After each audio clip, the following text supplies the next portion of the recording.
3.1 પહેલો પ્રશ્ન। અહીં કેટલીક આકૃતિઓ આપેલી છે। આપને અહીં આ પ્રશ્નમાં 3 ને 3 6 ને 2 8 આકૃતિઓ આપેલી છે। પ્રશ્નમાં એવું કહે છે પ્રત્યેકનું નીચે દર્શાવેલ આધારે વર્ગીકરણ બતાવવાનું છે। તો આપણને સરળ વક્ર, સરળ બંધ વક્ર, બહુકોણ, બહિર્મુખ બહુકોણ, અંતર્મુખ બહુકોણ અહીં જોઈએ આપણે। તો પહેલામાં સરળ વક્રમાં કેટલીક આકૃતિઓ આવશે તો જોઈએ। પહેલી આકૃતિ જે છે સહેલાઈતાથી દોરી શકાય। તો સહેલાઈતાથી દોરી શકાય મતલબ કે પેન અહીંથી મેં ચાલુ કરી, અહીંથી લઈને અહીં સુધી, તો સરળતાથી આકૃતિ બની છે માટે એનો સમાવેશ આપણે સરળ વક્રમાં સમાવેશ કરીશું। નંબર બીજી આકૃતિ જોઈએ તો આ પણ સરળતાથી બની શકે છે। આ જોજો બરાબર, આ બંધ પણ છે, ખુલ્લી આકૃતિ નથી એટલે એનો બંધમાં પણ સમાવેશ થશે। તો નંબર બીજી આકૃતિ। એના પછી ત્રીજી એ સરળતાથી બનતી નથી અને 2 રાઉન્ડ છે એટલે મતલબ કે એક સાથે દોરી શકાતી નથી। સેમ ટુ સેમ ચોથી પણ નથી। પાંચમી જુઓ તો પાંચમી આકૃતિ સરળતાથી દોરી શકાય માટે સરળ વક્રમાં એનો સમાવેશ કરીશું। છઠ્ઠી આકૃતિ એ પણ સરળતાથી દોરી શકાય છે। છઠ્ઠી, સાતમી એ સરળતાથી દોરી શકાતી, એ પણ આકૃતિ બતાવે છે આપણને કે સાતમી આકૃતિ। અને આઠમી આકૃતિ જે છે એ સરળતાથી દોરી શકાય ખરી પરંતુ સરળ વક્રમાં એનો સમાવેશ થતો નથી। એઝ ઇટ ઇઝ સરળ બંધ વક્રમાં, તો સરળ બંધ વક્રમાં જે સરળ વક્ર કહીશું એ બધા જ વક્રો એ બંધ છે માટે એનો સમાવેશ જે ઉપર હતો એનો જ લખીશું। 1 2 5 6 અને 7 આટલા નંબરની આકૃતિઓ એ પણ સરળ બંધ વક્ર છે કારણ કે આ બધી જ આકૃતિઓ આપણે જોઈ સરળ વક્રની એ બંધ આકૃતિ છે માટે એનો સમાવેશ આપણે બંધ વક્રમાં બતાવી દઈએ। એના પછી બહુકોણમાં જોઈએ આપણે તો બહુકોણ કોને કહેવાય? તો બહુકોણની આપણે વ્યાખ્યા સાબિત કરી કે 3 રેખાખંડો કરતાં વધુ બનતી હોય। તો એ જોઈએ આપણે તો એક રેખાખંડ, બીજો રેખાખંડ, ત્રીજો રેખાખંડ, ચોથો અને 5, તો 5 રેખાખંડ છે મતલબ કે પહેલી આકૃતિ એ બહુકોણમાં સમાવેશ થશે। નંબર બીજી આકૃતિ જોઈએ તો એક રેખાખંડ, બીજો રેખાખંડ, ત્રીજો અને ચોથો, તો 4 રેખાખંડ એટલે ચતુષ્કોણ, આ પંચકોણ, તો એટલે કે બીજા નંબરની આકૃતિનો સમાવેશ થશે। આ બહુકોણ નથી, આ પણ બહુકોણ નથી, આ પણ નથી, આ પણ નથી, આ પણ નથી અને આ પણ નથી માટે બહુકોણમાં નંબર 1 અને 2નો સમાવેશ થશે। ત્યાર પછી જોઈએ બહિર્મુખ બહુકોણ, મતલબ કે આ જુઓ આ અંદરની બાજુ છે તો આ અંતર્મુખ છે, તો આ બહારની બાજુ છે તો આ બહિર્મુખ બહુકોણ છે મતલબ કે બીજા નંબરની આકૃતિ છે એ બહિર્મુખ બહુકોણ છે। અને અંતર્મુખ એટલે કે અંદરની બહુકોણ 2 જ છે આપણી જોડે, 1 અને 2, એમાં બહિર્મુખ આ બીજો નંબર છે, અંતર્મુખ અંદરની બાજુ જે છે માટે એને આપણે નંબર 1 કહીશું। તો અંતર્મુખ બહુકોણમાં પહેલી આકૃતિનો સમાવેશ થશે। એક્ઝામ્પલ 2 એમાં જોઈશું આપણે કે નીચે દર્શાવેલ પ્રત્યેકને કેટલા વિકર્ણ છે એ નક્કી કરવાનું છે। તો એમાં જોઈશું આપણે નંબર 1 બહિર્મુખ ચતુષ્કોણ। પહેલાં તો આપણે જોઈએ કે n બાજુઓ, આપણે ધારો કે બાજુઓની સંખ્યા n ધારી, આપણે આગળ પણ થિયરીમાં વાત કરી હતી, તો n બાજુઓવાળા બહુકોણના વિકર્ણોની સંખ્યા શોધવા માટે એનું સૂત્ર બરાબર n × n-1/2 - n થાય છે। એનો આપણે આગળ સાદુરૂપ આપીએ n × n, n² - n × 1 n - n/2, 2 વડે ગુણી કાઢીએ તો n² - n - 2n/2। અહીંથી જોઈએ n² આ સજાતીય પદ છે, માઇનસ માઇનસ પ્લસ 2 + 1 3, બંને ઋણ છે, છેદમાં 2, તો આ પણ સૂત્રથી આપણે વિકર્ણોની સંખ્યા શોધી શકીએ છીએ। અને આ પણ સૂત્રની મદદથી આપણે વિકર્ણોની સંખ્યા આપણે એનું સાદુરૂપ આપીશું, વિકર્ણોની સંખ્યા શોધી શકીએ છીએ। તેમાં આપણું બહિર્મુખ ચતુષ્કોણ છે તો પહેલાં તો જોઈએ બહિર્મુખ ચતુષ્કોણને કેટલી બાજુ હોય તો 4 બાજુઓ હોય, ચતુષ્કોણ છે એટલે 4 બાજુઓ હોય છે। બાજુઓનો આપણે કયો n માટે n બરાબર nની સંખ્યા બરાબર 4। તો હવે એની વિકર્ણોની સંખ્યા શોધીએ। વિકર્ણોની સંખ્યા બરાબર સૂત્ર છે, હું પહેલો એક દાખલો આ રીતના સમજાવીશ, એક દાખલો આ રીતના, તમને જે યોગ્ય લાગે. તો પહેલો જોઈએ આપણે શોધવાનું સૂત્ર n into n minus 1/2 minus n. હવે જ્યાં જ્યાં n છે ત્યાં આપણે n બરાબર એની વેલ્યુ મૂકીશું 4. તો 4 ઇન્ટુ 4 માઇનસ 1/2 માઇનસ 4. તો 4 ઇન્ટુ 4માંથી 1 જાય તો 3 છેદમાં 2 માઇનસ 4. તો 2 દુ 4, 3 દુ 6 માઇનસ 4 બરાબર 2. તો જોઈએ આપણે કે બહિર્મુખ ચતુષ્કોણને કેટલા વિકર્ણો હોય છે? 2. મતલબ કે ચતુષ્કોણ છે અને વિકર્ણોની સંખ્યા 2 થાય છે. નંબર 2 નિયમિત ષટકોણ. તો નિયમિત ષટકોણની પહેલાં તો જોઈએ બાજુઓ. તો ષટકોણની બાજુઓ બરાબર 6. તો વિકર્ણોની સંખ્યા શોધી કાઢીએ આપણે. વિકર્ણોની સંખ્યા બરાબર સૂત્ર હવે જો આ રીતના ગણીશું તો પણ ચાલશે. n² માઇનસ 3n છેદમાં 2. nની જગ્યાએ મૂકી દઈએ 6. તો 6નો વર્ગ માઇનસ 3 ઇન્ટુ ફરી એનની જગ્યાએ 6 ભાગ્યા 2.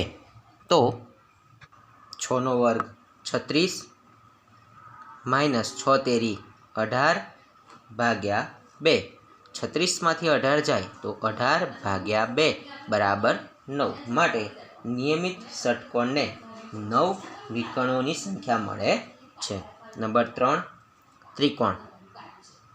તો પહેલાં તો એને જોઈએ. ત્રિકોણની 3 બાજુઓ હોય છે માટે બાજુઓનો આપણે n કયો? n બરાબર 3. માટે એની વિકર્ણોની સંખ્યા જોઈએ આપણે. તો વિકર્ણોની સંખ્યા શોધવાનું આગળ ગણ્યા એમ ગણીએ કે n into n minus 1/2 minus n.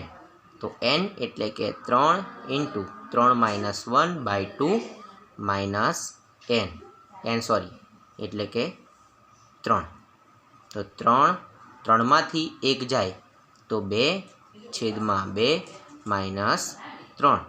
3 દુ 6 છેદમાં 2 માઇનસ 3. 3 દુ 6. 3 માઇનસ 3 બરાબર 0. આપણને ખબર છે કે ત્રિકોણને એક પણ વિકર્ણ હોતો નથી, માટે વિકર્ણોની સંખ્યા 0 મળે છે. તો આ સૂત્રની મદદથી આપણે સાચા વિકર્ણોની સંખ્યા શોધી શકીએ છીએ. દાખલો નંબર 3.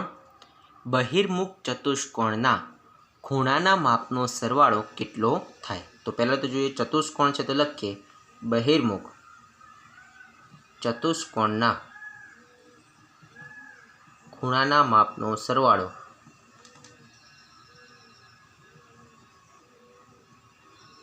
જોઈએ આપણે ચતુષ્કોણ છે એટલે કે ચતુષ્કોણ હોય તો ચારેય ખૂણા આવશે.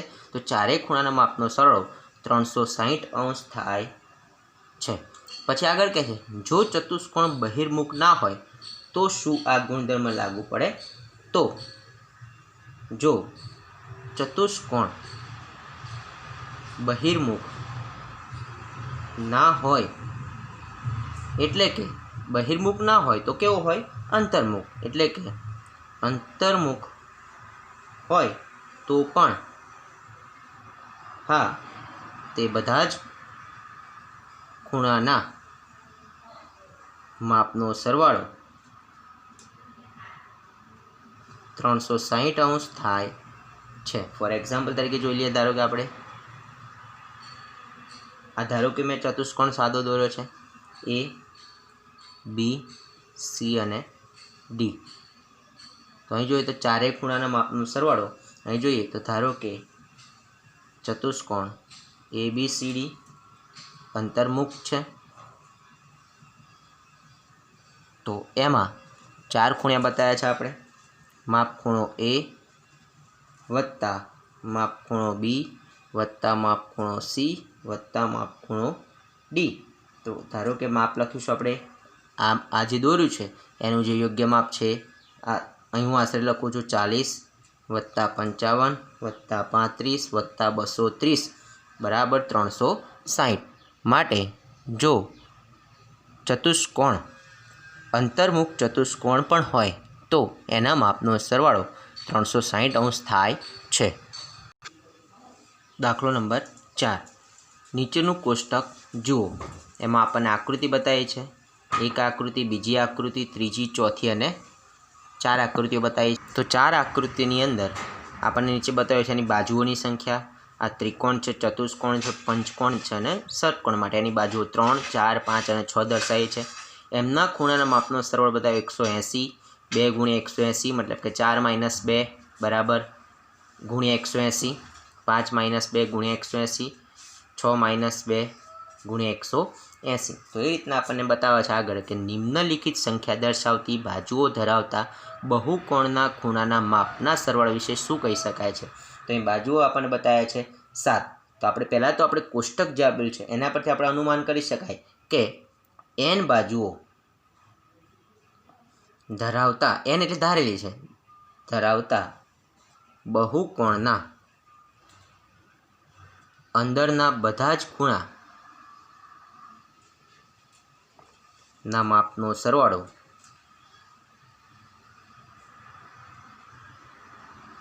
બરાબર n - 2 × 180 થાય છે। જે રીતના એ બતાવ્યું છે 4 બાજુ છે તો 4 - 2 ગુણ્યા 180, આ 5 બાજુઓ છે તો 5 ઓછા આપણે કોષ્ટકમાં બતાવ્યું 5 - 2 ગુણ્યા 180, 6 બાજુ તો 6 - 2 ગુણ્યા 180। તો n બાજુ હશે તો સૂત્ર બનાવીએ n - 2 × 180। તો આપણું પહેલું છે 7 બાજુઓ, તો લખીએ 7 બાજુઓવાળા બહુકોણ માટે n બરાબર આપણે લઈ લઈએ 7। 7 બાજુઓ છે માટે n ને લઈ લઈએ 7। તો અહીં સૂત્ર આપણે લખ્યું છે કે n - 2 × 180 માટે અંદરના બધા ખૂણાના માપનો સરવાળો બરાબર આપણે જોઈએ કે સૂત્ર લખ્યું છે n - 2 × 180, nની જગ્યાએ મૂકી દઈએ 7 - 2 ગુણ્યા 180। તો 7માંથી 2 જાય તો 5 ગુણ્યા 180, 18 × 5 = 90, એક શૂન્ય ચડાવી દઈએ એટલે કે 900° એનું માપ થશે। એના પછી બીજી સંખ્યા એમાં 8 બતાવે છે। તો પહેલાં તો જોઈએ 8 બાજુઓવાળા બહુકોણ માટે આપણે n બરાબર લઈ લઈએ 8। તો અંદરના બધા ખૂણાના માપનો સરવાળો સૂત્ર છે આપણી જોડે n - 2 ગુણ્યા 180, એની જગ્યાએ મૂકી દઈએ આપણે હવે 8। તો 8 - 2 ગુણ્યા 180, 8માંથી 2 જાય તો 6 ગુણ્યા 180 બરાબર 1080। ત્રીજી સંખ્યા આપેલી છે આપણને 10 બાજુ, તો લખીશું કે 10 બાજુઓ વાળા બહુકોણ માટે આપણે n બરાબર લઈ લઈશું 10। તો અંદરના બધા ખૂણાઓના માપનો સરવાળો બરાબર સૂત્ર છે આપણી જોડે n - 2 × 180, એની જગ્યાએ મૂકી દઈએ 10 બાજુ છે 10 - 2 ગુણ્યા 180। તો 10માંથી 2 જાય તો 8 ગુણ્યા 180 બરાબર 1444। ચોથી સંખ્યા છે n। તો અહીં છે n બાજુઓવાળા બહુકોણ માટે અંદરના n બરાબર તો n ધારી ન શકાય માટે હું લખતો નથી, અંદરના બધા ખૂણાઓના માપનો સરવાળો બરાબર n - 2 × 180। આ સૂત્ર બનશે કારણ કે n બાજુ છે તો n મૂકી દઈએ -2 × 180। દાખલો નંબર 5 નિયમિત બહુકોણ એટલે શું? એવા નિયમિત બહુકોણના નામ આપો કે જેમાં 1 3 બાજુ હોય, 2 4 બાજુ હોય અને 3 6 બાજુ હોય। તો પહેલાં તો આપણે નિયમિત બહુકોણની વ્યાખ્યા સ્પષ્ટ કરીએ કે નિયમિત બહુકોણ એટલે અંદરના બધા જ ખૂણાઓના માપ સરખા હોય અને બહુકોણની બધી જ બાજુઓના માપ સરખા હોય તો આવા બહુકોણને આપણે નિયમિત બહુકોણ કહી શકીએ છીએ. પહેલાં તો અંદરની બાજુ નિયમિતની વાત કરીએ તો અંદરના બધા જ ખૂણાના માપ સરખા હોય અને બધી જ બાજુઓના માપ પણ સરખા હોય ત્યારે એ બહુકોણ નિયમિત બહુકોણ બને છે. હવે આપણે બતાવ્યું છે કે એક 3 બાજુ હોય તેવો બહુકોણ તો સમબાજુ ત્રિકોણ. તો સમબાજુ ત્રિકોણમાં આપણે જોઈ શકીએ છીએ કે સમબાજુ એટલે કે સરખી બાજુ. સમબાજુ ત્રિકોણમાં બાજુઓની સંખ્યા 3 આવે છે. એના ખૂણા 3.